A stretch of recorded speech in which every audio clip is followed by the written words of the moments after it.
As noble citizens, we must bypass a life of dormancy and vice to pursue the generative endeavor of a hard day's work.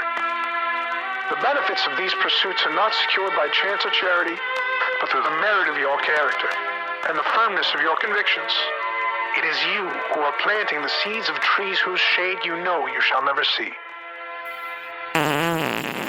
All right. Welcome, everyone. Welcome to the Broken Wind podcast. Hello.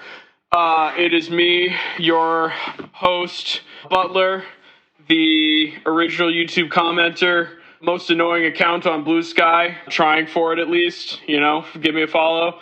I'm here with the super producer himself, Vane, and our resident ketamine expert, and my dear friend who took the night off from gay sex to record this podcast with us. So welcome, Axiom. Awesome to have you as always. How you doing? Oh, no problem. It's actually the afternoon here. That's the main reason why I'm not having gay sex. Nah, I'm just kidding. My wife's out of town, so I was like going on Grindr, and some dude was like, "Come over last night," and I'm like, "Bro, I'm not driving 45 minutes right now."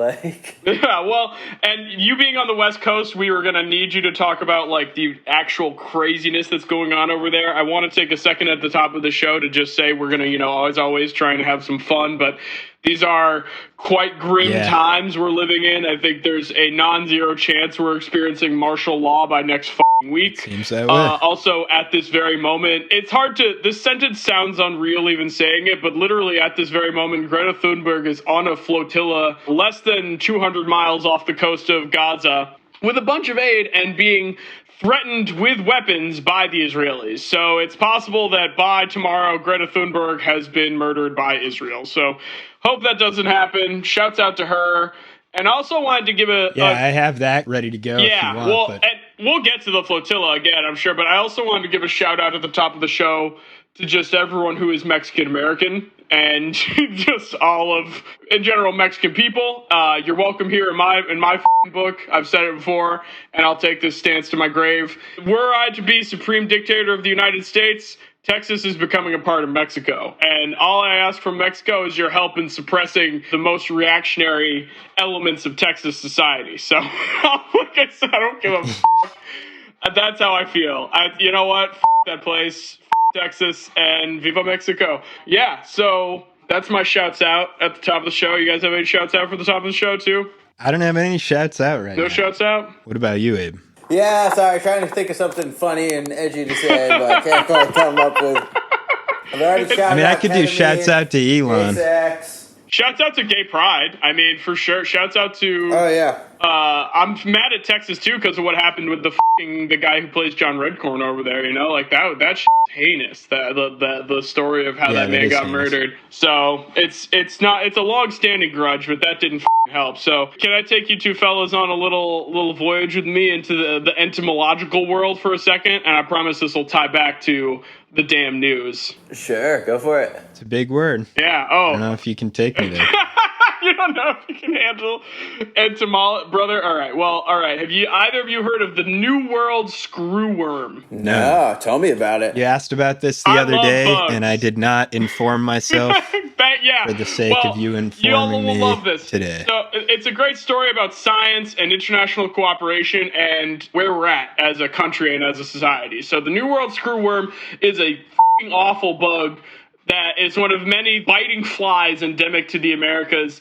And this one is particularly nasty because it has a tendency to lay its eggs inside of you, and they burrow down when they are born. So they, in a corkscrew fashion is where the name comes from. So they're hard as to get out. They leave these nasty infectious wounds. They kill cattle because of how bad these wounds can get, and thus cause, millions of dollars in livestock damage. Obviously, you do not want to have this shit happen to yourself or your pets.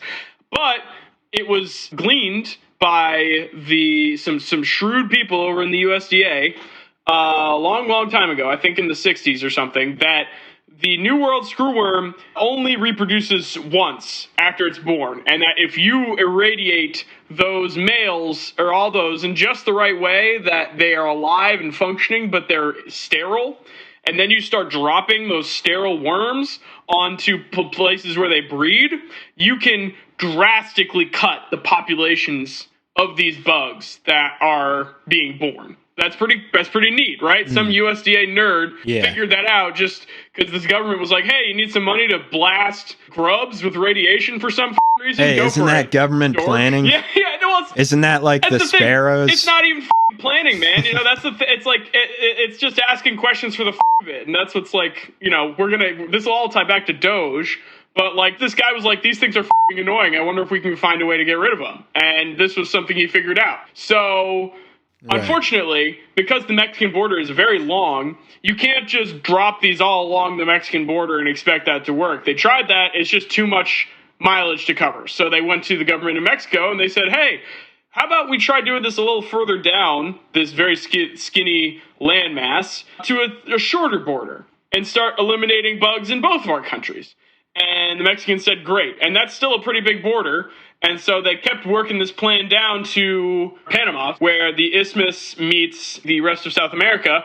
And that is where, to this day, there are facilities that drop thousands and thousands of these radiated screwworms onto the forests of Panama to prevent these nasty bugs from finding their way up to North America. And that is why most of the Southeast and the Greater Caribbean does not ever really experience these awful little bastards. Isn't that interesting, right, folks? Yeah, very interesting. They call it the Great Bug Wall. So the bug wall. Interesting. And obviously it relies on international cooperation and goodwill. Climate stability too. And there's not a lot of goodwill going around between the U.S. and Mexico these days. And obviously they're trying to make things more efficient with just cutting things senselessly, just like, irradiating random bugs to see if we can kill them in a specific way. Yeah, right. This wall is starting to break down. They have found, because of just like delayed shipments. I was joking about this 3 months ago on Blue Sky, and then I was like one of those lathe of heaven things where it's like, haha, but I know this will happen. This is being the essence of being it's a crazy. leftist. And just recently I see reports that they're starting to see these further and further north in Mexico. We're going to have these in the Greater Caribbean by the end of this year, mark my words. So look out for that if you live in the southern regions of the Greater 48. Yeah, on top of that, I think maybe it'd be a good time to transition into the DOGE cuts. That's what I was thinking, and we can talk about the upcoming storm season. I'm setting you up, and you're going to be horrific. Yeah, it seems like we've talked about storms before. We'll try to get those episodes out. We've done 2 storm episodes. They're not currently public, but yeah, at some point we will try to get those out to you. And storms have been an area that we've covered before, and I expect that this summer is going to be a particularly bad one with the combination of cuts, but then also with NOAA, the agency, predicted that it will be an above average hurricane season with approximately 19 named storms, and probably about 5 of them will be considered major, is what they estimate. And there's just a ridiculous amount of cuts going on in that regard, like half the weather balloons in the air. And we have videos of weathermen warning us how catastrophic this is really going to be. I don't know if you've seen any of those things, but some of that stuff's actually pretty interesting. Well, it's just crazy. Can you imagine, like, just for a second, both of you, pretend you are vested in some way with the tremendous powers of a state. Maybe it's the United States. Maybe it's you're the president of Micronesia through some hilarious series of events. You met the right person. You're on an island vacation, whatever. And you're in charge of this little island. You're the bigwig. You're in charge of it all. And you're being asked, okay, we've got these resources. How should we invest these resources? And someone says, hey, let's make sure we're watching out for the weather. Let's invest in monitoring the weather, buying resources that help us monitor the weather, working with people who are already monitoring the weather. Let's do that. What the kind of leadership is it under those circumstances to be like, I don't know, man. I think we're probably over-investing in knowing what's going on with the weather. Like, that is such a deranged point of view to think that you can underinvest in something like that. And it's such a private equity point of view too, because the reality is that like weather forecasting is a good, like just purely economic terms, weather forecasting is a good investment. It's not a flashy investment. Yeah, it's like the definition of a public good. Yeah, and it doesn't have a lot of, it doesn't have clear, obvious, huge returns, but it has very important universal marginal returns for not just like individuals and vulnerable groups, but also businesses. Like it's a very important utility that any competent state, especially one that has populations that are vulnerable to weather-related crises, needs to be investing in. It's just insane. Exactly. Insane to think. Yeah, can I show you this weatherman who's like making a desperate plea for these cuts to be reversed? Right. And he shows basically a flashback of himself at a younger age and then goes on to say, I'm not going to be able to make those predictions for you anymore. Right. And it's a pretty scary moment. Like this guy's just like revealing on the weather, like, yeah, weather's not really going to be the same anymore. Right. So, yeah, here it is. Right? When is it going to turn? John, it's not turning. It's coming straight to us. It's going to turn. All right? The turn was never forecast to be on Sunday. The turn isn't even on Monday morning. The turn will come Monday afternoon, Monday evening, into Tuesday. Remember that? That was about 6 years ago. That was Hurricane Dorian, as it was absolutely devastating the Northwest Bahamas as a Category 5, sat over that region for 2 days. It was headed straight west. Lots of people in Florida were concerned the hurricane was heading here. And as you've grown accustomed to my presentations over my 34 years in South Florida newscasts, confidently, I went on TV and I told you, it's going to turn. You don't need to worry. It is going to turn. And I am here to tell you that I'm not sure I can do that this year, because of the cuts, the gutting, the sledgehammer attack on science in general, and I could talk about that for a long, long time, and how that is affecting the U.S. Leadership in science over many years, and how we're losing that leadership, and this is a multi-generational impact on science in this country, all right? But specifically, let's talk about the federal government cuts to the National Weather Service and to NOAA. Did you know that Central and South Florida National Weather Service offices are currently basically 20 to 40% understaffed? From Tampa to Key West, including the Miami office, 20 to 40% understaffed. Now, this type of staffing shortage is having impacts across the nation because there's been a nearly 20% reduction in weather balloon launches that carry those radiosondes. And what we're starting to see is that the quality of the forecasts is becoming degraded. There's also a chance because of some of these cut this off too, because yeah, that's a good spot. I think anyway. I encounter a lot of I work in I will keep it vague. I work in the world of business. Right? I don't want to give anything away, but something I feel I am observing a lot of in the world of business people and the way they think is that there's this real obsession with the idea that you only need to know certain things, and all extraneous information beyond that is some sort of waste of time or attempt to take advantage of you, and thus you need to be constantly whittling down everything you are exposed to be only what is advantageous to you. And anything other than that, you don't want anyone to ever present that to you. And it's literally how these people get surrounded with sycophants past a certain level of power, too. But it's yeah, totally. Brother, you cannot, you can't do the weather like that. You can't, right. That's going back to what you said about if you had your own state and how weather reporting would be one of the basic things. You ask, what type of person wants to make the weather reporting more and without even being and it's a very specific type of person that you call a libertarian conservative that hates the concept of government, that wants to make that a thing of the past, so that while most of us acknowledge oh yeah, weather reporting shitty. They're really inaccurate. They've always been inaccurate. Right. But in a dialectic sense, it's certainly better than nothing to have a forecast a week out and it's inaccurate. That happens all the time. We all understand that.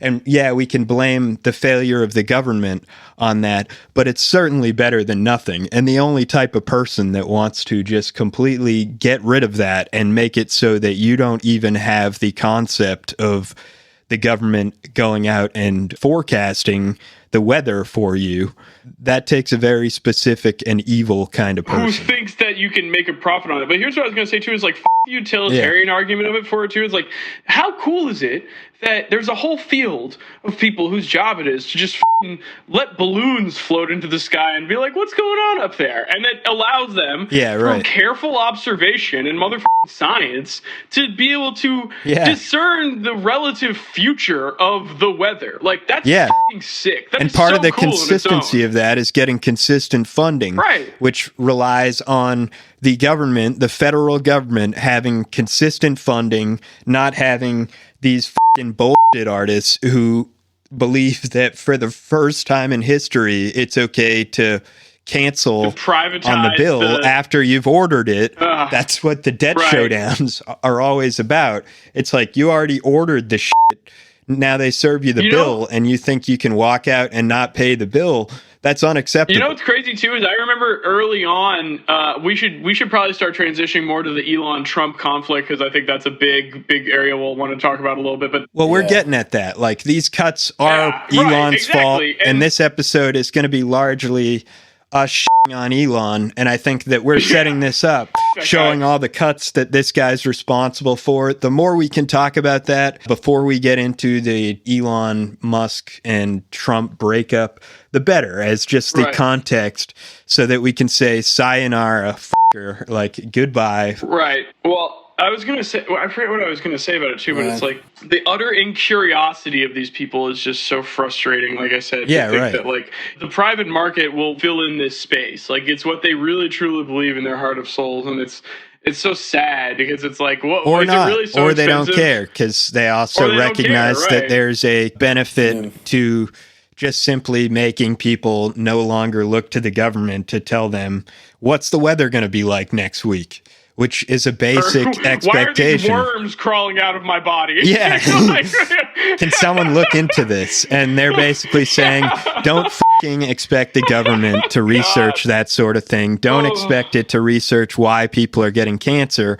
If you get cancer, pay for your own damn research, and that's it. If you can afford to treat your own ringworm, excellent. If you can't, then fuck you. That's the worldview that these people have. Yeah, I mean, what were you saying there, Ax? Oh, no, go on, sorry. Well, I was going to say, weathermen are such a cool subgenre of, like, micro-celebrity, too, because they're, like, no one really gives a fuck, honestly. They have, like, 6 months out of the year where it's, like, sometimes they get to really pop off, and, like, this guy, in Florida specifically, there are, like, it's the only place where, like, people really develop these, like, cult followings to weathermen because of things like they'll make this one call at this one time that will, like, actually blow people away to be like, oh shit, that's actually, and like that, all people will remember that forever. But for the most part, they're really endearing people, because they're just, a lot of them are just like nerds who think it's cool that you can, that the weather is cool, because the weather is boring. It's literally like the subject of small talk, and like stereotypically boring small talk, but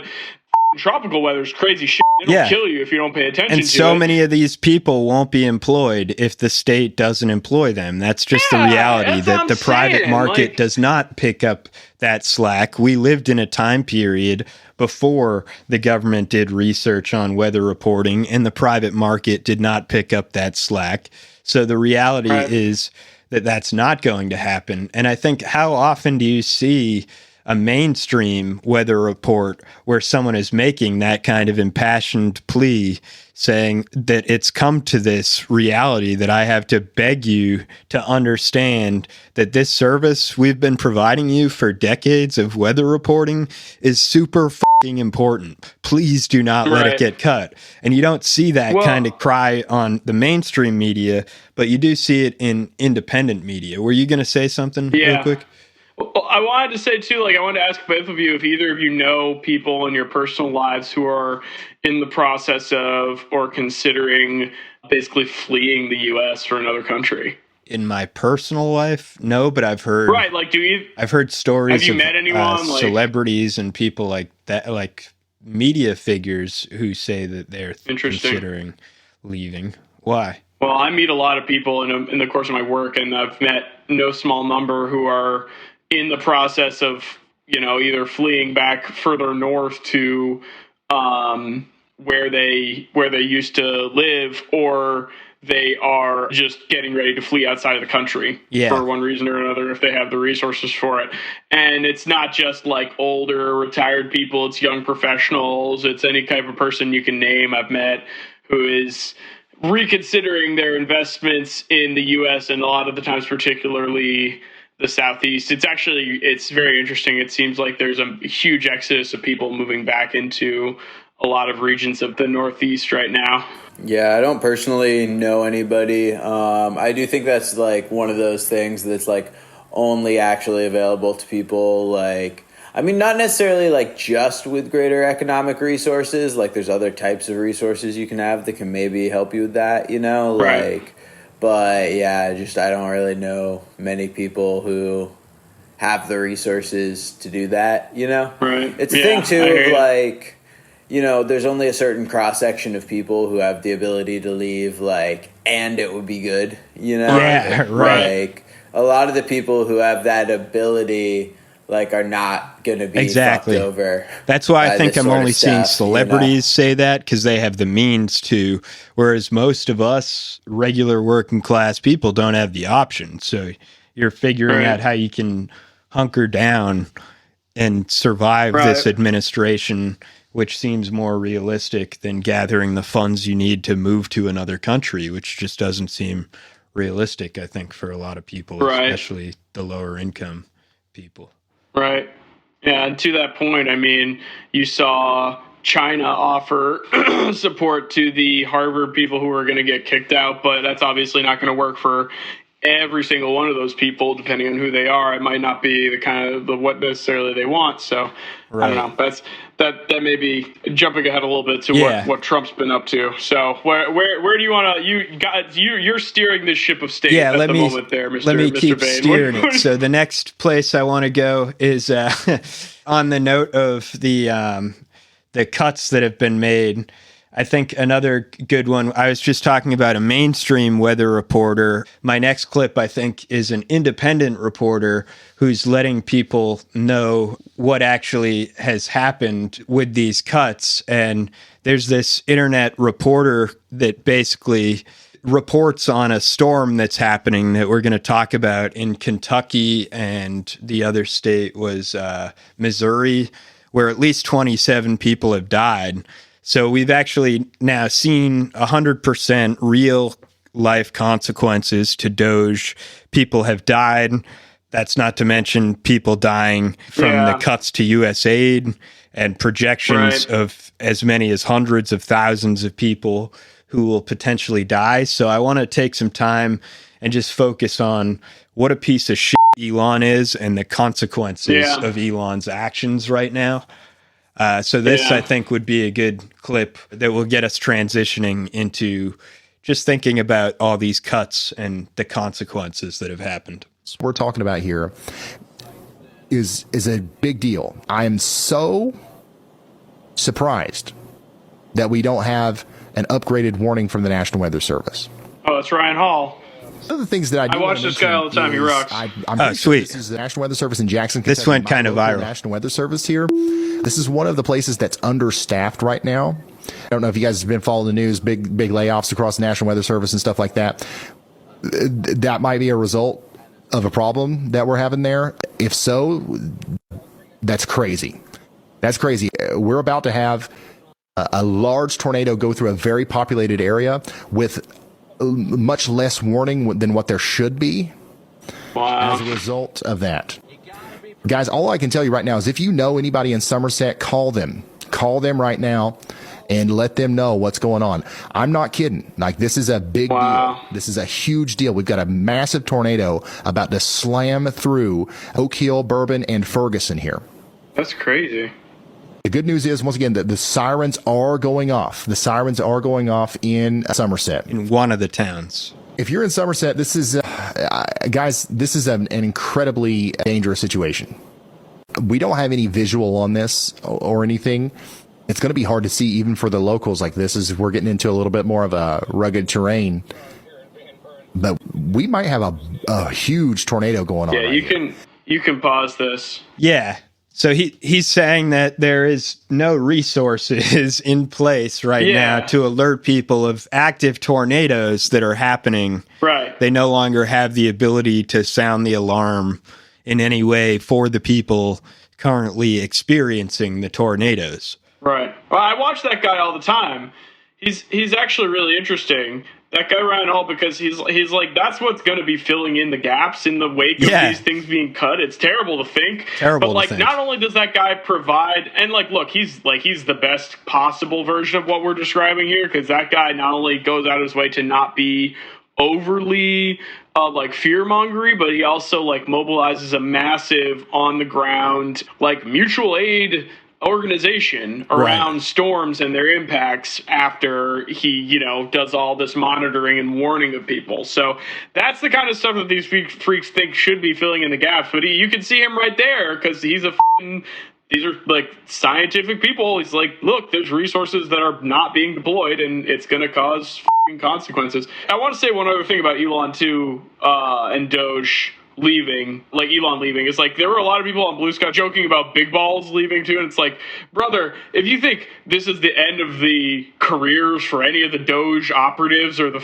DOGE department, I wish I had your naive optimism. But right. They're gonna be here for ever. Those freaks are never going away. Elon's gone because he couldn't handle his K, but it's it's, ultimately we'll talk. Those freaks are sticking around forever. Yeah, we'll get to talk more about that. What do you want to say about that, Axe? We need to hear all your thoughts on the Elon ketamine stuff. Ketamine insights. So first of all, ketamine rules. Second of all, noted. You take notes, audience. Duly noted. So one of the primary negative downsides of habitual ketamine use is addiction. Now addiction, because your tolerance goes up so much day after day of doing ketamine, it becomes a really expensive addiction. So it's actually pretty rare because you kind of have to be exorbitantly wealthy. And wealthy people by and large are less likely to get addicted to things, because addiction is primarily it's an economic thing. Yeah, it's an economic thing for most people. Yeah. Coke addiction is you can be middle class and be addicted to Coke. Being addicted to ketamine, you ain't gonna be middle class long. If you're doing it every day, if you're doing it once a week or whatever. Now the other thing about doing too much ketamine, so if you're really doing it I think about once a month is about the minimum where some people start to have bladder issues. And that can be really damaging, and that comes from habitual use. And that tends to happen to addicts who will use perpetually higher and higher doses of ketamine to try to get the anesthetic effects and deal with the pain from having up bladder. So there's some reports and painful pissing and stuff too, or the pain of existence of knowing that you've harmed millions of people. Knowing you're Elon Musk. Now it's interesting because ketamine is the one that everybody's kind of talking about. I think partially because ketamine has been having its moment for the past 5 years or so. You know, it used to be that cocaine was the big popular recreational drug for drug active but not addicted drug users. That whole culture was really into cocaine between about 2015 and 2020.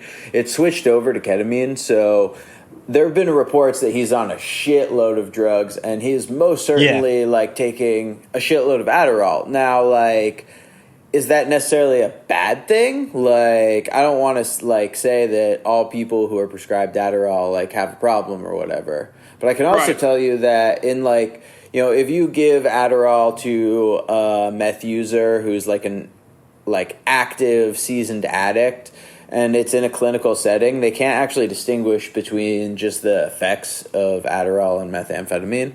So like, right, that's something that people are kind of talking about way less because it's a little less spaceman, you know, fucking. It's not new, out right? there, yeah. And there's also like reports of him using a large amount of psychedelics or whatever. Yeah, so right. like, you know, notably, I think he's on the fucking one of the most fucked up drugs of all, privilege. Yeah, that's the real drug. More to warp his all the other perspective drugs than stem anything from that. else. Yeah, but like there are these reports of him like having a pretty serious drug problem. Yeah. And you know, speaking as a person who does, I mean, I don't use dopaminergic stimulants, but I do like most of the other drugs that he's like reported to use. You know, I use MDMA, I use LSD, I use ketamine, I smoke DMT. Use responsibly. I want to point out that like I think his mind is much less warped by those substances, though that probably has something to do with what's going on, than it is by the fact that he's basically been living with monopoly money. And what I mean by that is like every single financial decision he's ever made in his entire life would have, if it went completely the worst possible way, left him enough money so that he would never have to work again at any moment. Right. This whole time. He's never ability, had to. You know? And he could never fail bad enough to not have to. Yeah.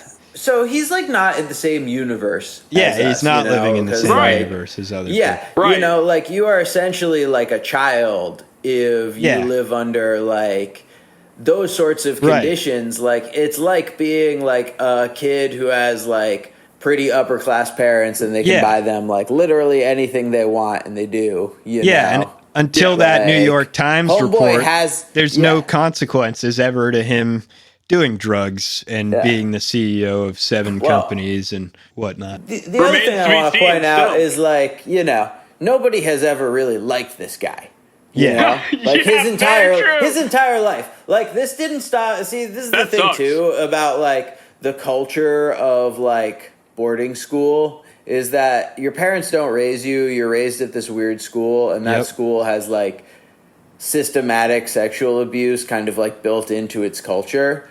It started in England. It was like, you know, to harden fucking privileged ass white boys to be like harbingers of a fucking colonial empire, you know, like the you had to traumatize them a little little bit. Yeah, you had to traumatize them a little bit. If you just had some nice little Charlie, send him to Africa, he'd make friends with people. Yeah, you have to make him you could. Yeah, exactly. Right, spot on. Yeah. So like that's another thing I want to point out in like, you know, Elon Musk being a crazy piece of shit is that like, I think there is going to be a media narrative that is going to push a ton of focus on like the drug use.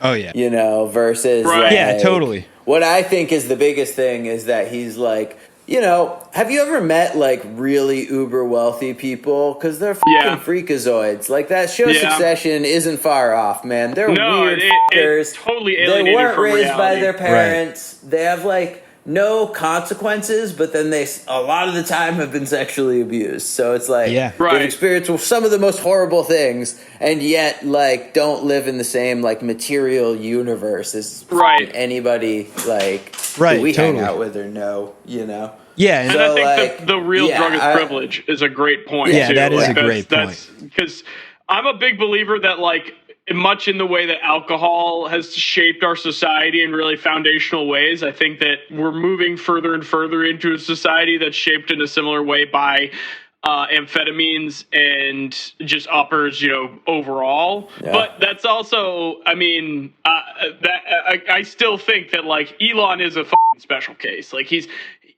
been a particular subject of the show for some time now. We were talking about during like some of the earliest budget conflicts. It was conflicts around China. It's all the same fucking diverging interests that are innate to like the capitalist class and why they are not fit to be the fucking overseers of society. Is because we look like it's as a country because we have this fucking asshole Literally, I was thinking about this. It's like, can you imagine a Chinese equivalent to Elon who is in charge of their space program and their like electric cars and like their like satellite infrastructure, and he's getting on his platform and calling the president, telling the president that that everyone's like, hey, he's on the Epstein list, when everyone also already knows that. Ironically, I don't think you can have composure. No, I think, under the Chinese socialist government, I don't think that's the model. Do such a thing. Yeah, that's not the model that they aspire to be. There's so many stupid preconditions to even get to that point that they would never allow. And honestly, I respect them more for it. I'm just, that's how right. I'll that leave it at brings us to, I think, embarrassing. Yeah, it brings us back on track of where I want to be talking about. There's been a few people who have reprimanded Elon Musk's character over these things like, the drug use, that's a smaller one, I think. But the killing of countless people, I think, is a massive issue. And I think an example of our society trying to insulate itself, a capitalist society trying to do that, is Bill Gates represented the former generation of capitalists and was, to an extent, more self-made, not at all self-made, incredibly privileged, but I would say less of a fraud. Yeah, less of an outright fraud than Elon Musk, yet his parents were well-connected. He was definitely a child of privilege, and he would acknowledge that. That's part of, I think, where you see a degree of Bill Gates being a superior human being than Elon Musk. And part of that is recognizing that the destiny of capitalism is sort of tied to him, whether he likes it or not, and the way he behaves, that Bill Gates has a responsibility that he recognized. And if they want to perpetuate capitalism and perpetuate this idea of neoliberalism, that the class conflict is truly over and we can live with these wealthy people in our society, like Bill Gates, because they give it all away to charity anyway. They're have to invest in that illusion. Yeah, they have to invest in that illusion. Well, Elon Musk is the next generation who has said, F that. Why the f would I invest in that illusion? F charity. I'm going to make it as brazenly apparent as what it is. I'm going to be the world's richest man actively killing the poorest people. And so there's a quote from Bill Gates where he said, "The picture of the world's richest man killing the world's poorest children is not a pretty one." And you hear several other accusations of people coming out lately condemning Elon Musk as the image of the world's wealthiest man and the things that he's now currently doing with that power. Well, part of my dictatorship strategic relationship with Mexico and Greater Mexico, formerly known as Texas, is to purge the scourge of the Tesla Starbase outpost that they're building there on the Gulf, because Lord knows the Gulf of Mexico has been through enough pollution, and now they're doing this right on the border to all these poor people living right near it, many of whom are, Chicano, neo-indigenous populations. It's like, it's just every step this man takes is he's a monstrous piece of shit. It's really good to see him go. Yeah. Should we get into the specifics before we get into too many more clips? Do you want to get into the specifics of the Elon and Trump breakup, because it was a very, very funny sequence of events? Yeah, definitely. Can I do this one last clip of basically we both know this isn't your last clip, pal. Yeah, it's not my last clip. The last one on this segment, you know that. But here we go. This one is a host condemning Lawrence O'Donnell, condemning the actions of Elon Musk, which I think is a good transition. He does bring up the words that Bill Gates had to say and the drug use, and then I think we can transition into telling the fun story of the breakup. Oh, it was awesome. Yeah. It was one of those days when politics is fun. You get those days every once in a while. Every once in a while. They're fewer and far between. Every once in a while, you get one of those days. When Trump got COVID, that was one of those days. You get those days every once in a while, All Just one of those days. All right, here we go. This was a child as precious as yours or mine. Evan's life was in our hands, and for 5 years, America kept him alive with antiretroviral medicines costing less than 12 cents a day through the president's emergency plan for AIDS relief, or PEPFAR. This was a program started by President George W. Bush and has saved more than 26 million lives so far. And this is people he's killing through ending USAID. And built enormous goodwill toward the United States.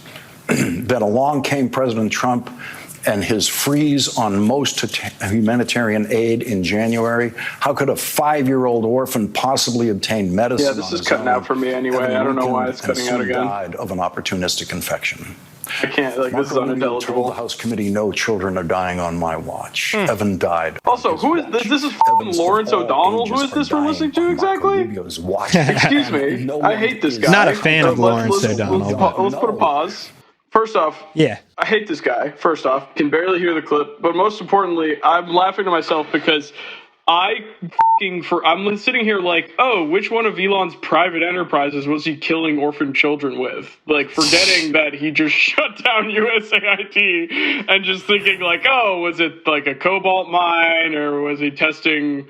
Is this unsafe cars? Or what is there's just so many countless ways. Children? It's all the time he's racking up a body count. It's just a theme of his existence. So I forgot that fucking USAID. Yeah, dude, the death toll on USAID is such a sad thing. And just we talked about it as a projection of American soft power, but it's like, these they're just deeply incompetent and deeply cold.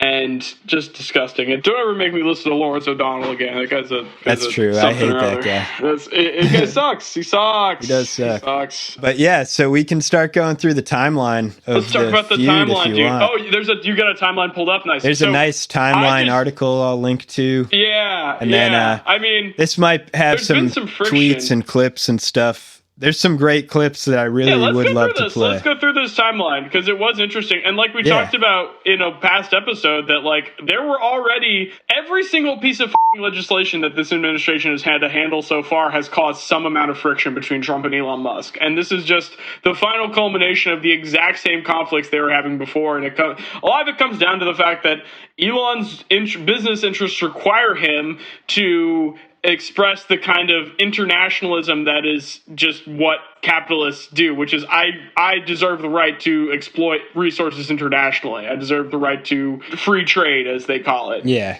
that's my right. And the Trump administration's new, jingoistic, nativist strategy of trying to reshore industrial production without central planning is in conflict with that drive that, Elon's not the only one that feels, but it's like he's the stupidest one of all for this, because it's like, brother, well, how did you get this far? And not it's this. Yeah. So let's look at this timeline again. Pull up the timeline. Yeah. So the timeline, the very first events that happened, I think I noticed this timeline I have doesn't show what I noticed to be the very first slight. And to me, that was when Elon says he's in this interview that ended up being controversial for a few reasons. He said, let's just stick to the tariffs, that one, because the questioner asked him a question about if he has any feelings about the students being deported, since he was one of those students. And he said, I think I just want to stick to spaceship questions. And then, which was pretty funny. I hope I can find that one. Yeah, he started ranting about it, without being asked, a few minutes later, too. He started, ranting about Trump. It was pretty great. Wondering what your thought is on the ban on foreign students, the proposal. I mean, you were one of those kids, right? Yeah, I think we want to stick to, the subject of the day, which is, spaceships. As opposed to, presidential policy. Oh, okay. Yeah. I was told anything's good, but... No. He's so good at interviews. He should really make sure he's giving as many interviews as possible. Yeah, right. So in that interview, he accidentally lets it slip out. At first, he says, he's asked about the tariffs, and he says, well, tariffs will always affect things a little bit. I noticed that all of your businesses involve a lot of components, a lot of parts. Do the tariffs and the trade wars affect any of this? tariffs always affect things a little bit. And then, he's asked that question about the students being deported, and aren't you one of those students? He says, I think we'd like to stick to spaceship questions only. Then he complains about DOGE being a whipping boy for all the cuts, and it's not really responsible for all of them. But then he says, it's not like I approve of everything the administration does. And that's the one that really set off Trump, I think. So here's this clip. Right. And, it's not like I agree with everything the administration does. So it's like I agree with much of what the administration does, but we have differences of opinion. I can't hear things that I don't entirely agree with.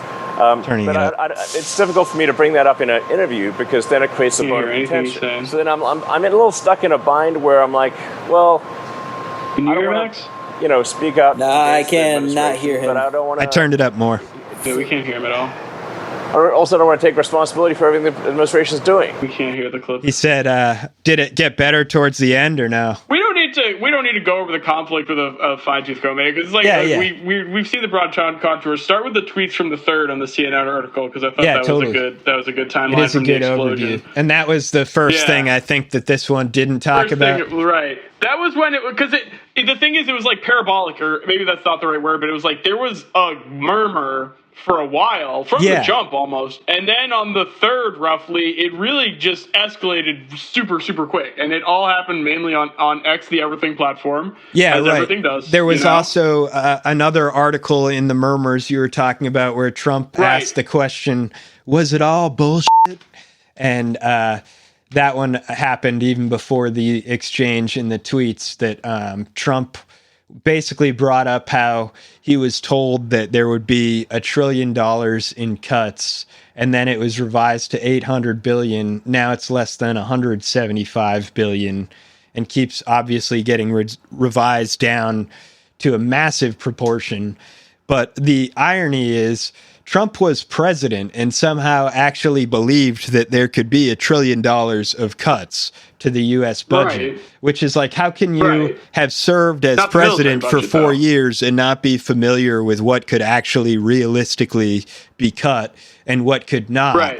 And how could you not know that Elon was completely way off by an order of multiple orders of magnitude in his estimation. Again, it's that utterly incurious executive spirit I was telling you about, where it's like there's this deliberate avoidance of information that may not be what they want to be exposed to. But I want to get to the specifics of the real breakdown that happened. There was this article of a fatal doubt about the idea of was it all bullshit.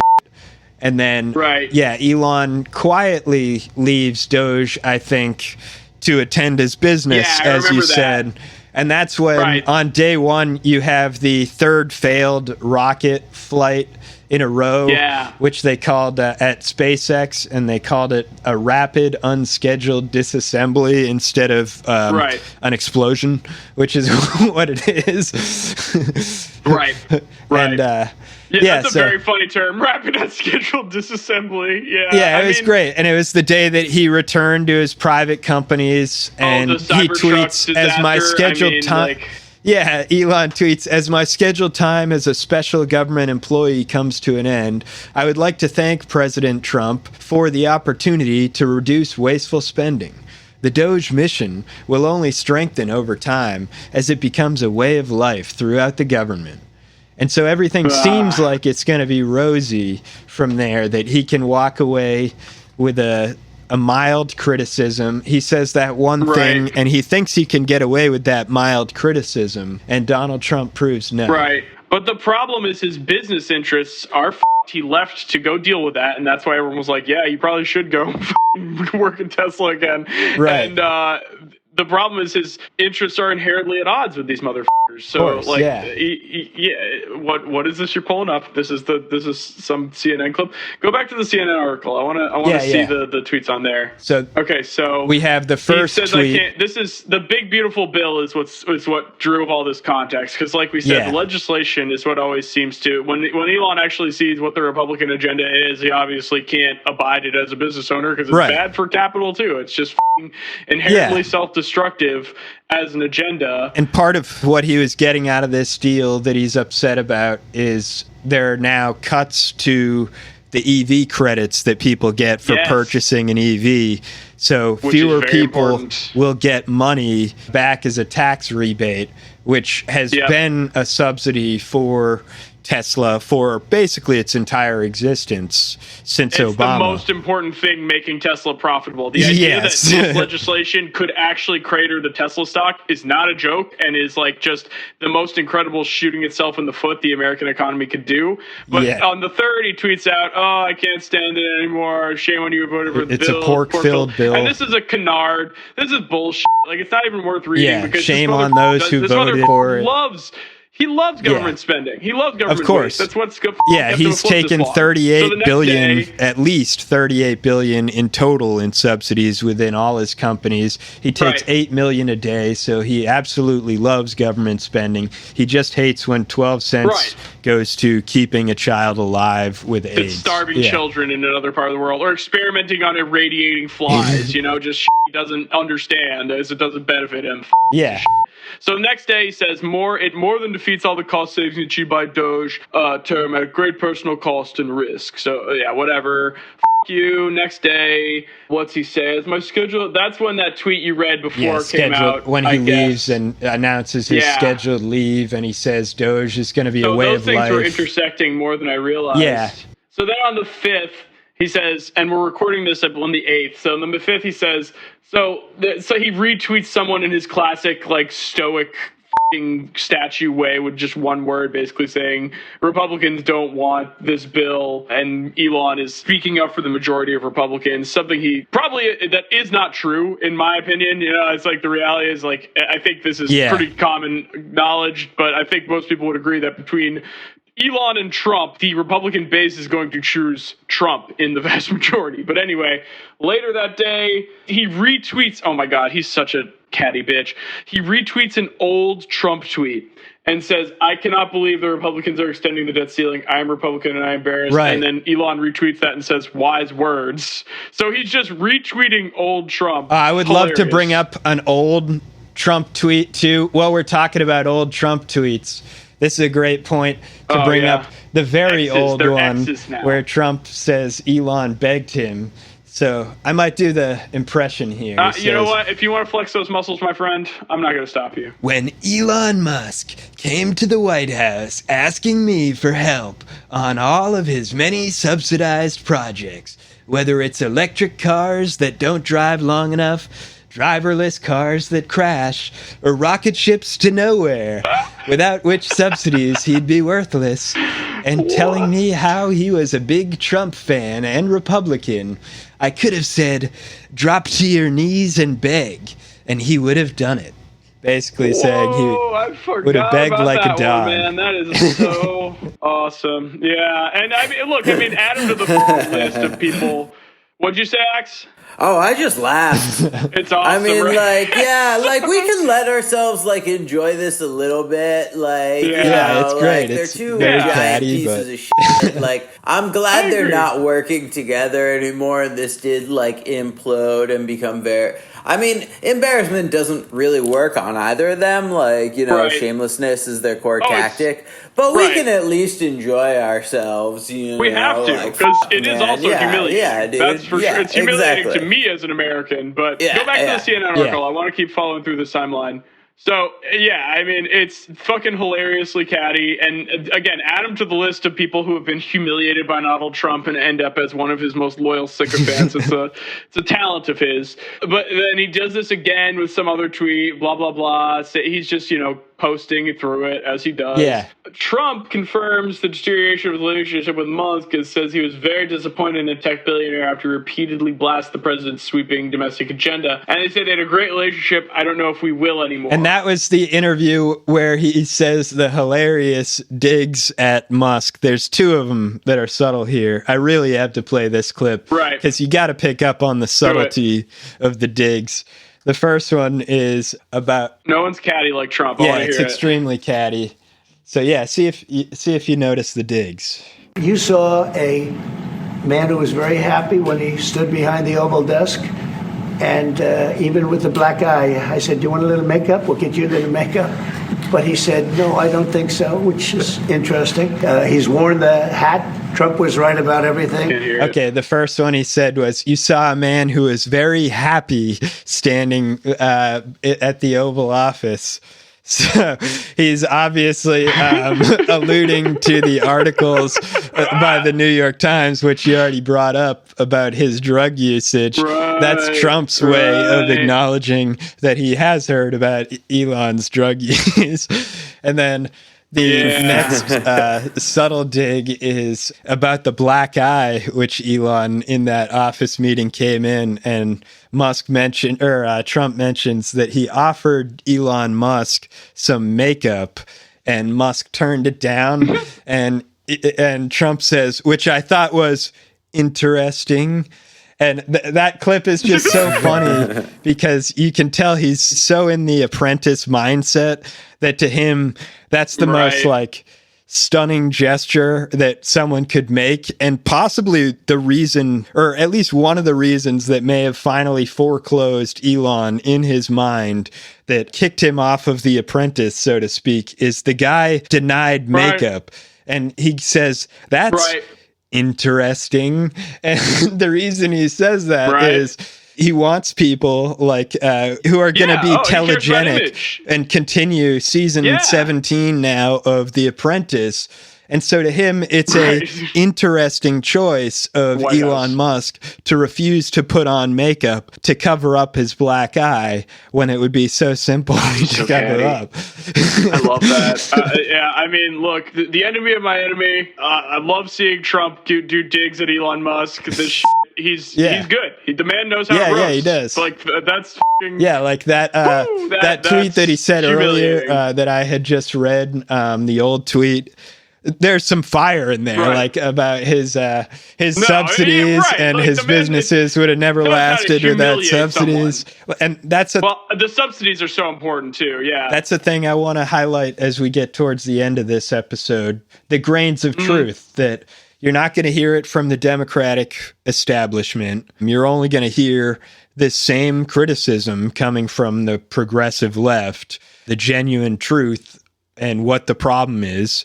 And at times, these people are willing to completely weaponize it and to say the exact truth in a way that's way more precise than any liberal or establishment centrist candidate that you're going to hear. And that's part of what the populist appeal that they've created has been. Right.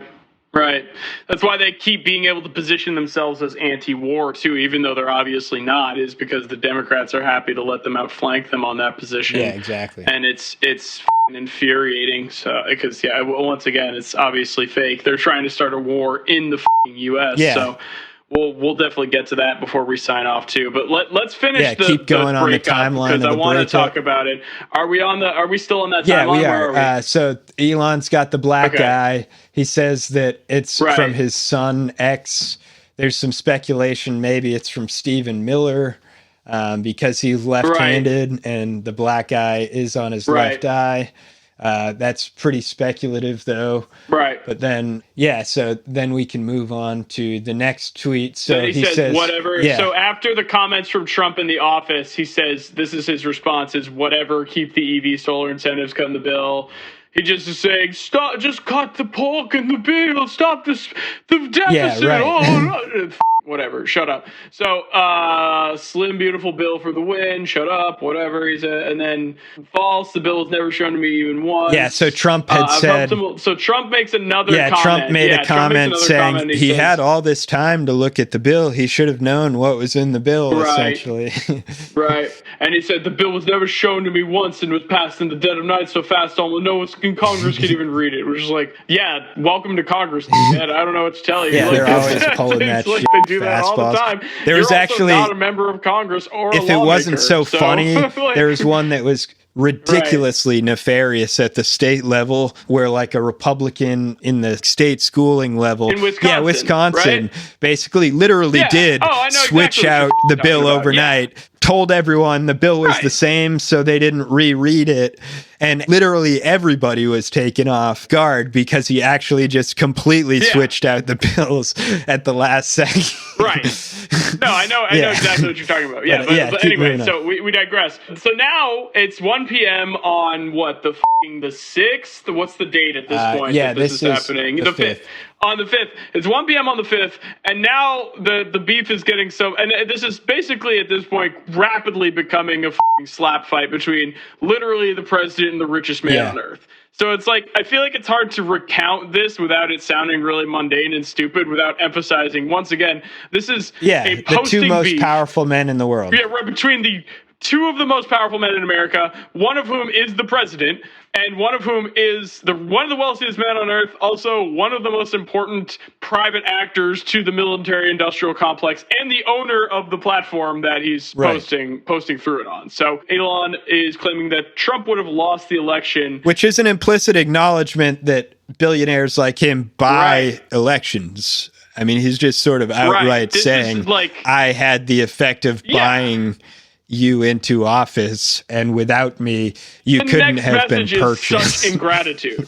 Right. The next message is him saying that I expect more gratitude for paying for you to be the president. Which, it's like, I don't know. There's people who there are really people who look at that and are like, yeah, they should be more grateful to Elon. And it's like, but that's what all these quid pro quos are for, you moron. You have the brain of a peasant. You have a peasant's brain. You have a peasant's constitution. And you would be better served as a peasant if that's the way you see things. And it's okay. So we're still the 5th. Trump just went to bat for Elon Musk outside the White House. And oh my God. So now he's he's adding real Donald Trump about the Tesla showroom deal showdown that they did out in front of the White House. He's like, remember the good times about the remember car when sales demo they did together. I love Tesla. Remember that? Yeah, that's what he's adding him about that. Like, don't you remember the good times, Trump? And so he, once again, posting through it. So next message is he's retweeting Autism Capital, which, and Elon has been publicly and privately saying he doesn't care about the EV tax since last year. This direct from Forbes, both, which let's see if the entire board of Tesla agrees with that, folks. I don't know if they're going to be quite so gung-ho. But both he and Trump... Without selling carbon credits, they aren't fucking profitable as a company. Right. Never have. Very important. Yeah. So Elon says keep the EV solar incentive cuts in the bill. Also cut all the crazy spending increases in the big ugly bill so that America doesn't go bankrupt. Calling it the big ugly bill instead of the big beautiful bill, of course. Yeah. Also and said the next one that says the same thing. Yeah. There's no such thing as a beautiful big government bill. Either it's small and beautiful or big and ugly. This also style of tweeting is very Trump-esque, because Elon is more just guy who's 6 years behind, but on Reddit, that's why. I mean, dude, there's no deader meme than Doge. Jesus, but Christ, I that's know. Just the selection of Doge, 15-year-old right? Fucking me, so So but this particular typing style and capitalization and sort of very straightforward, punchy, but sort of snarky. Right. Yeah, this is he's talking like Trump in the The one that's sorry, can you scroll up to the one above Kill Bill? He's talking like an embarrassing Trump admirer. Yeah. The big, literally looks bill like increase a Trump. The deficit to 2.5 trillion. The caps will increase. Yeah, the use of the weird caps. He's totally emulating Trump's messaging style. You're absolutely right. But he doesn't have the sauce. But it's also like there's an overlap of the people they appeal to. But then, as we're seeing, there's clearly a drifting faction starting to form where Trump represents more the anarcho-capitalist libertarian people, and Trump is appealing more to the nativist, white supremacist, racists. And they're drifting apart. Right. Yeah. Those two plates are pulling apart. Yeah, that makes sense. Yeah. Yeah. So he's talking about killing the bill, retweeting some bullshit, yada yada. It's time to. Then this was interesting as f. And X, the Everything platform is literally just a weird sycophantic mirror for Elon now. I mean, it's a shell of what it ever was. Not that I was ever a big user of it, but it is crazy that he put a poll on there asking if it's time to create a new political party in America that actually represents the 80% in the middle, and he got an 80% yes response rate. And that is an interesting way. That's the way he wants to reframe it. And at some point, the way that I think we're going to wrap this up, we're going to talk about Elon's, hopefully this is the end, but I kind of doubt it. We're going to talk about Elon's next steps.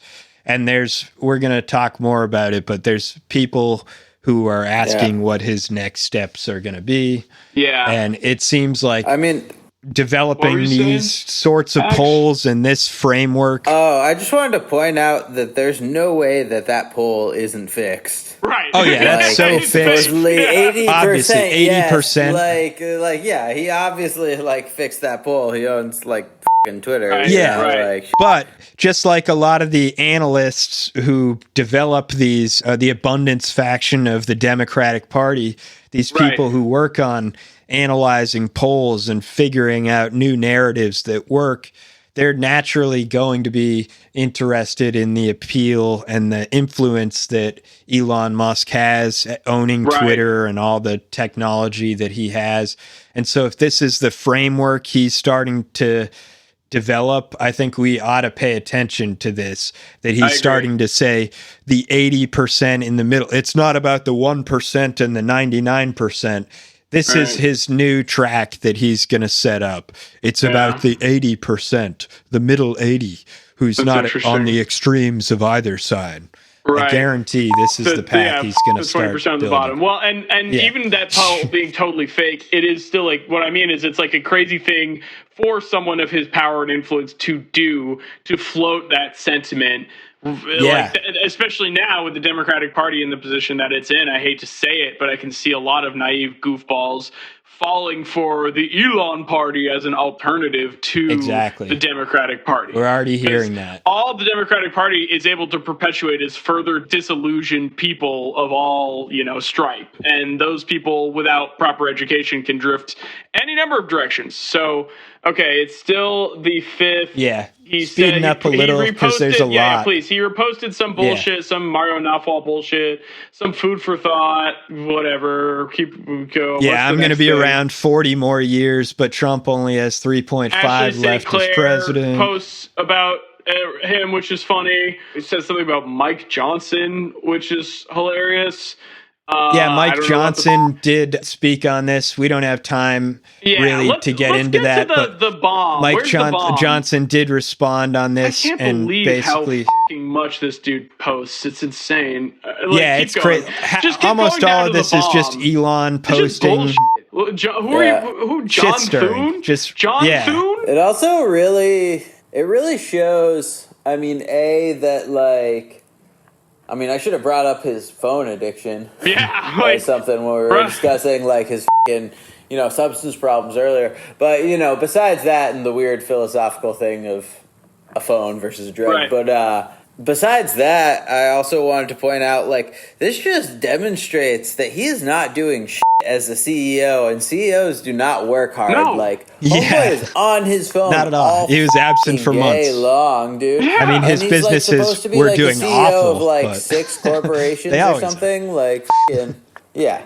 I mean, I will say, I think, like, the multiplicity of, like, business ventures and shit, too, does kind of overlap with, like, Trump's media strategy of, like, oh, yeah, you don't have to ask me about this tunnel under L.A. that, like, doesn't really work well, and you have to drive a Tesla at 14 miles per hour through, like... Too many visible failures. Like, no one's talking about like, the Trump stakes at the sharper image anymore, but, like, the failed tunnel in L.A. is still part of the conversation. Absolutely. Yeah. And, like, that's sort of the thing, is, like, it's never about, like, solving an issue and, like, moving on. It's, like, having a constant, like, new controversy, or in the case of Elon, a new, like, business venture. And, you know, I think that is sort of part of why, like, they had this brief synergy or whatever, you know, although... Yeah, I mean, birds of a feather. Yeah, Elon's professed himself to be all over the political aisle at different points in his career, but, like... You know, I think we can all tell, like, come on, man. Homeboys from an apartheid state. We always knew. He's been all about white genocide from so early on, too. And I think we got to make sure to comment on that, too. Is like the investment in the whole, like, South African white genocide narrative and his push to make sure the Trump reprogramming Grok. Right. Oh, my God. So that it would further that narrative, even though its programming was to always tell the truth. It was apologizing to people. It was literally saying, I'm sorry, I can't help but bring up white genocide. It has been forced into my programming. I know it doesn't make... I know I'm bringing it up apropos of nothing, but it is just something... it was like the most It's been weird, over-programmed like into me, and I'm sorry. I've ever felt bad for Grok, and like it brought up a lot of weird feelings I'm not enjoying having. So yeah, like I never felt like an AI was more enslaved than in that moment. Oh God! So okay, keep going down. I want to come on. That's what. Yeah, there's more and more posting. What were you saying, X? I said, come on. That's what like. No, never mind. This joke is... We're like basically speed running all of Elon's posting. I forgot he posts so much. Oh yeah, my here's God. him saying Congress is spending America into bankruptcy, showing every single year's budget as it grows. And then, shut up. So here comes Donald Trump finally saying Elon was wearing thin. Big dog. This is where we're finally getting motion. On the 5th. Yeah. And, by this time, it's 2:30 p.m. on the 5th, and like the amount of posting Elon has already done is insane. So you can understand why Donald Trump says now Elon was wearing thin. I asked him to leave. I took away his EV mandate that forced everyone to buy electric cars that nobody else wanted, that he knew for months I was going to do, and he just went crazy. Right. And this is the one that I wanted to get to as well. I think this is before we even got to the bomb from Elon. But Trump says the easiest way to save money in our budget, billions and billions of dollars, is to terminate Elon's government subsidies and contracts. Was always surprised that Biden didn't do it, which, again, crazy shot across the bow. And okay, cool, sure, yeah, do it, big dog. Yeah. But at the same time, it's like, who else you got lined up? Boeing, the people you just told everyone couldn't even build your jet. Like, it's like we need an Air Force One until our sets Air Force One. It's being built, but Boeing's a little bit late, unfortunately. So why did they give us a plane to the United States Air Force? There's no one else in the pocket for them to... Elon fills a lot of very important roles for them, especially on the space side. So it's like, you're going to invest in NASA? I'm glad that I screenshotted the next parts of the conversation, because in this article, they're actually deleted. It says error 404 not found, because these tweets have now been deleted. Thankfully, I did screenshot them. Right. So here's the big one from Elon, the big moment. He says, time to drop the really big bomb. At Donald Trump is in the Epstein files. This is the real reason they have not been made public. Have a nice day, DJT. So 40 minutes after Trump starts tweeting about him on Truth Social, this happens. Yeah. The Elon releases this, and all of the dumbest people in the world were shocked. Just floored. The stupidest stupids you've ever met couldn't believe what they were Especially reading. Since everybody knew that. Everyone knew this. We've seen pictures of him with, Epstein. Jesus Christ. Brother, there are photographs of them from the 80s. No one is in more photographs with Jeffrey Epstein than Donald Trump. What the f*** is What do you mean? Dude, Donald Trump wished Ghislaine Maxwell well on the first day of her trial. Yes, he did. I forgot about that. You're right. Ghislaine Maxwell is in prison, and so a lot of people want to know if she's going to turn in powerful people. And I know you've talked in the past about Prince Andrew, and you've criticized Bill Clinton's behavior. I'm wondering, do you feel that she's going to turn in powerful men? How do you see that working out? I don't know. I haven't really been following it too much. I just wish her well, frankly. I've met her numerous times over the years, especially since I lived in Palm Beach, and I guess they lived in Palm Beach. But I wish her well, whatever it is. I don't know the situation with Prince Andrew. Just don't know. Not aware of it. What the fuck? Dude, that was... But obviously, again, it's like, this is stupid in the context of, like, a dumb guy who didn't know this already, but in the context of the richest man on earth, a very important government contractor, the owner of this platform, saying this about the president. Like, even it's the same with this poll, where it's like, even with this being something totally known, it's like, just this being the dialogue for the day is a profound moment of American humiliation, which I'm here for. I'm all here for it. Like, that's kind of how totally. I feel. But like, god damn, that was like such a weird thing. It was so weird to know how to feel about it, because I saw it and I was like, holy shit. I was like, wait. Oh, but of course. Like, but didn't we know that? Like, it was kind of like, had this like dumb guy moment of like, whoa, dude, and then being like, oh, actually, I knew that like for years. So it was. Yeah. And I don't know if you, speaking of dumb guy reactions, I don't know if it's worth it at all for you to get into the Joe Rogan reaction, because it did happen on air. That went viral. I don't think we have time either. I don't think we'll have time, but I want to at least mention the fact that, well, like, we'll just describe it for, like, far be it from us to ever recommend listening to the Joe Rogan podcast, but Joe Rogan's interview with Kash Patel was one of the most impressive acts of self-sucking I've ever seen in my life. And like, as an admirer of autofellatio, the way in which Kash Patel was able to sit there in front of Joe Rogan and say, look, could a man who's lying to you about how much access he has to the Epstein files and what he's going to release suck his own dick like this? Like, that was really, that was really like how it all went. And in the course of that meeting, in the course of that podcast recording, all of this beef we're describing with Elon and Trump is going on. And so that tweet we just read comes out while they're recording this. And Kash Patel, I do have it ready to go if you want. I mean, if you want to play that, like, this shit is so funny. I just hope that Axe can hear this, because it's so, God, it's so funny. It's so awesome. It's going to come up because it's been going on since we've been recording here. Elon and Trump seem to be in a bit of a spat, Joe. You want to check the tweet that Elon just put out? Turn it down a little bit.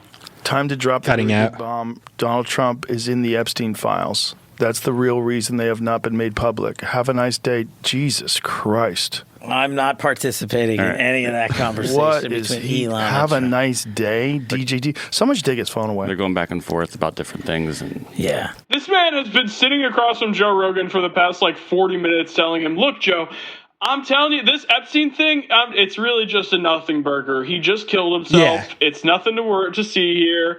And we're going to give you everything we can. And, oh, wait, Joe, the cameras went out. I'm just hearing about this for the first time. Like, no exaggeration. That is the conversation they've been having before all of this. It's crazy, yeah. Like these years old articles that Kash denies having heard of.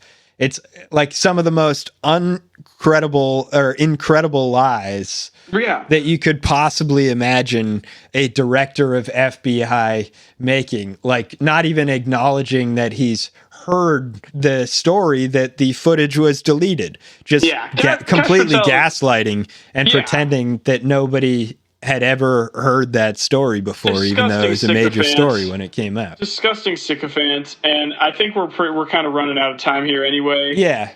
As we get towards the end, to wrap it up, I think we can wrap it up with the Elon Musk story. And we've talked enough about Elon. There's something I wanted to talk the future of him on the way out. Now, we don't bring up what you want. I want to talk about something with our guest here before we go, because it's really important. It's going on right at this moment, and it's on the West Coast.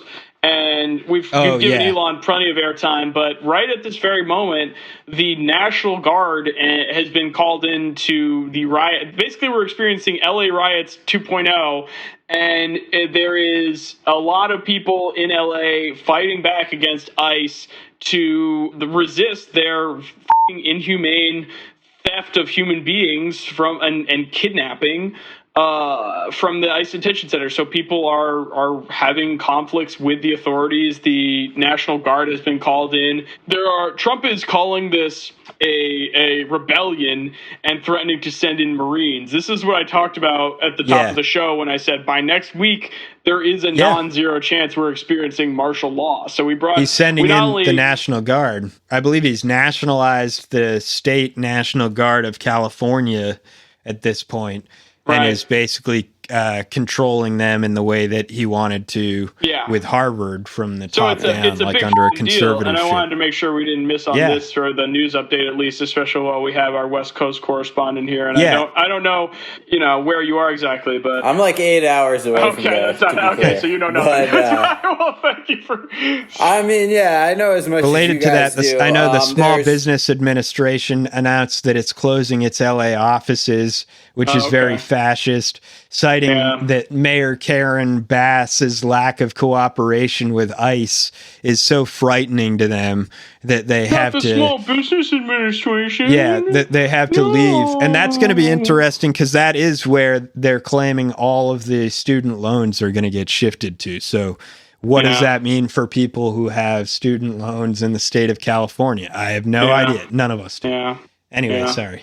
No, it's all good. You were cutting on me a little bit too there for some reason, but it's just something I wanted to bring up for us to reflect on a little bit because, it's something we brought up on the show before that, not everyone in America understands the idea that, Mexican nationalism has a different relationship to indigenous people than American nationalism, and it's not a perfect one, but it is a lot less genocidal and a lot more holistic, and you can really understand a lot of the antagonism between these ethno-nationalist freaks and the Mexican populace of this great nation as a continuation of the genocidal indigenous sentiment that colonized this country in the first place. I think that's something again that I've met plenty of white people who think it's a crazy thing, but the more you look at it, the more it seems obvious. And California, similar to Texas, has lots of sections of it that we're arguably a part of Mexico. We're definitely indigenous land that was very important and populated before the people got there. So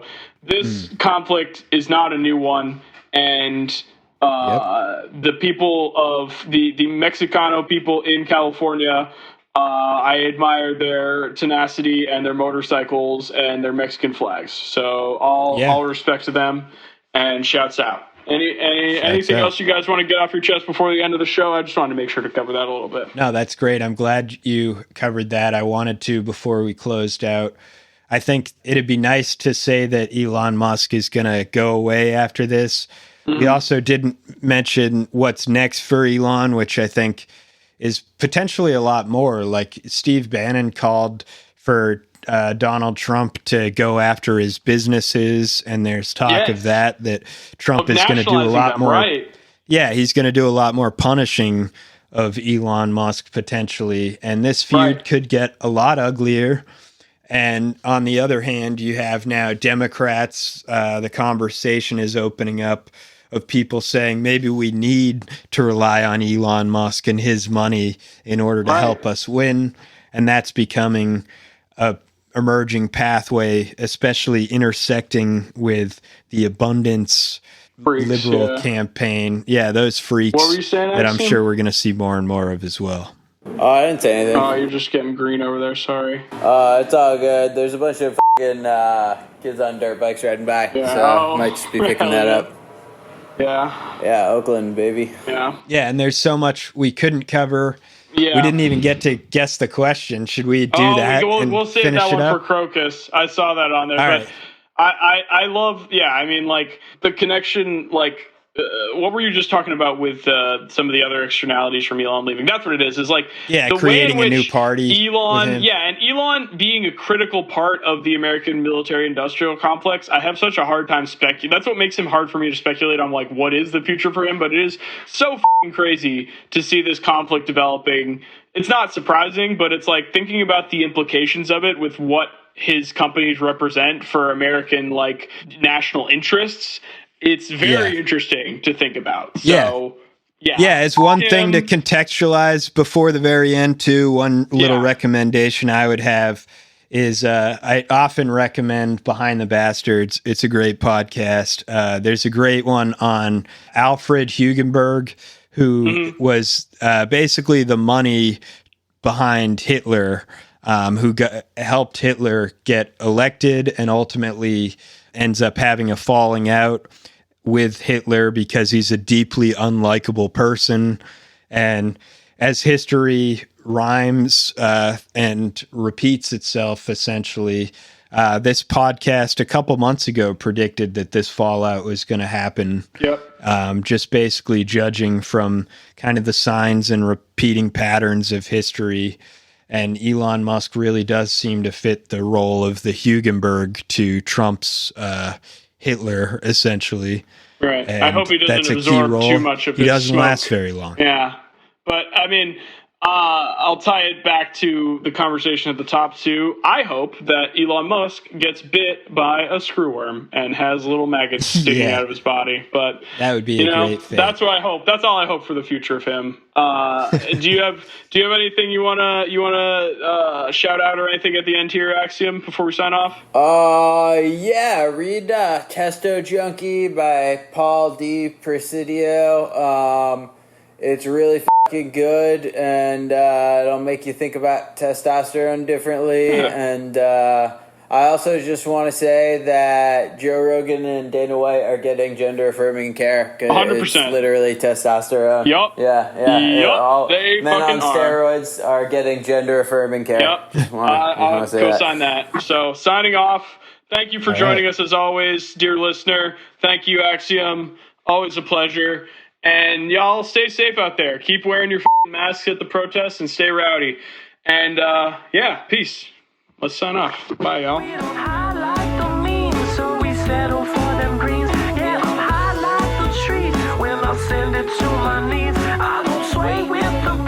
They can't send me to my knees, yeah.